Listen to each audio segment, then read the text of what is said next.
boats a lot. I prayed for people with boat ramps. I've prayed for people in boats. I prayed for people on the trails. I prayed for a man last year turkey hunting because I shot the turkey and he couldn't hear it gobble, and I felt bad for him. I said, this turkey went ahead, gave his life for the gospel. And you couldn't even hear his gobble. He down the trail. He said, well, that thing never gobbled. I said, never gobbled. He gobbled off his rocker. I thought he was going to go hoarse. And he said, what? He said, see, that's just my ears. Man, I just don't hear like I used to. He said, I'm going to have to quit turkey hunting soon. I think they're out here gobbling. I ain't even hearing them. I said, what? I said, listen, man, it's just you and me way back here 2 miles from our car. You got to let me pray for your ears. Huh? Don't say no, man, because I'd have tackled him. He was older than me. I could have took him. I forced him. Now, if it was you on that trail, buddy, I'd have had to get a kind yes from you.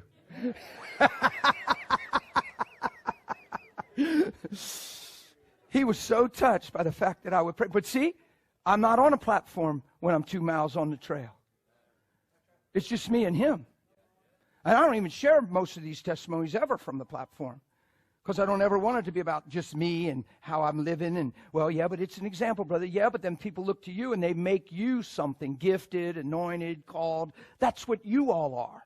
That's what I'm up here for. My job is to empower you for the work of ministry and say, hey, we're all in, we're all gifted, we're all called, we're all anointed.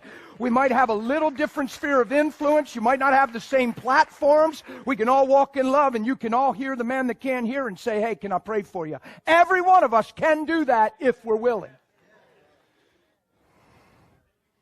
That man looked at me. He couldn't believe I would pray for him way out on that trail. He said, you pray? I said, listen, man, I'm going to be straight with you. You heard how quick I offered to pray for you?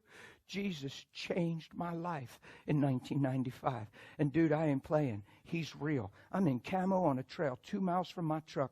And as soon as I heard you couldn't hear, what did I say? You said, can I pray? Because it's real. And I've seen God do stuff. Why don't we just get it on? Let me pray for you. He said, okay. It's bad we couldn't use the turkey to test because the turkey was dead. Yeah, I got my turkey.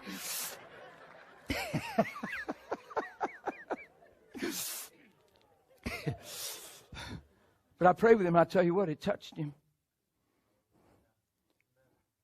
I mean, this old fella, I was way back in, coming around the corner, and I seen this old boy back there. He looked old enough to be my daddy, and I was getting up there to where I was already a grandpa. And I said, well, hey, man, you're way back in. He said, oh, if I don't get moving early, I feel like I ain't going to move. He said, I'm just out here trying to keep my body going. It feels like it wants to seize up. I guess it's arthritis. And I said, oh, my goodness, can I pray for you? He said, excuse me? I want to pray for you. He couldn't believe it. I shared my story, my testimony. He got so touched, he let me lay hands on him. We just felt the power of God just flow down through him. He said, that's amazing. That's the Lord. That's the Lord. I was just taking a walk, I guess. Why are you out there taking a walk when the whole world's going to hell? You should be out there evangelizing on the street with a bullhorn. Leave me alone. Leave me alone. Just taking a walk, enjoying my life in God. Man turns the corner. That man might not have been where I was with a bullhorn, but he was on that corner. You could be somewhere where I'm not, and I'd be somewhere you're not. And together we could cover this earth. Yeah? I tell people all the time, I feel like I've lived 3 men's lives. I hunt and fish. I make the most. John just said, buddy, he said, I've been tired just listening to you preach and watching you all weekend. Do I come across tired to you today? They worked me like a mule this week. I said, I done plowed ground, I sowed seed, I watered, I did it all. I'm supposed to have help from the body. Some sow, some water. Not this weekend. He said, you're a mule.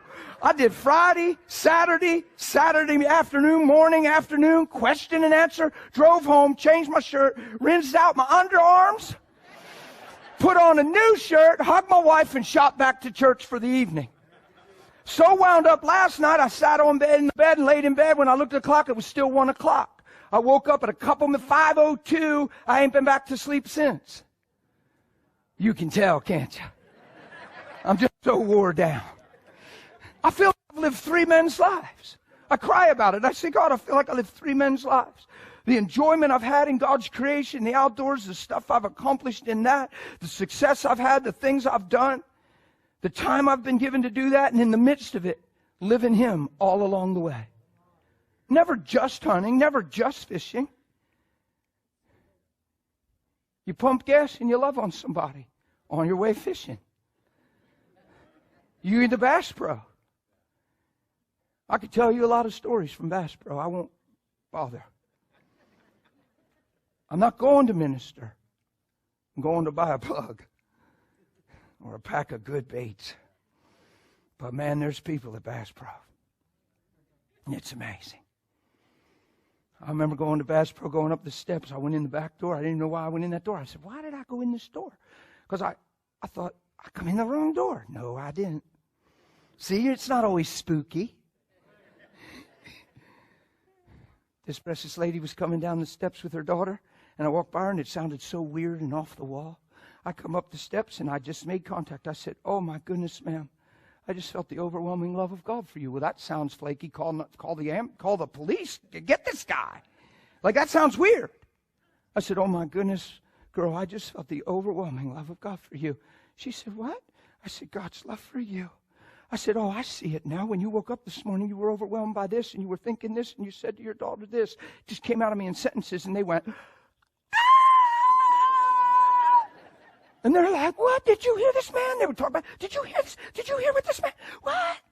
And I'm like, honey, it's Jesus. He knows everything. He's heard you cry. We just need to pray. It was fun. I was just going to buy a plug that I was hoping was in stock. I didn't call first. I feel like I've lived 3 men's lives. I'm not boasting today. I'm inviting you into a life that we're called to live through what He paid.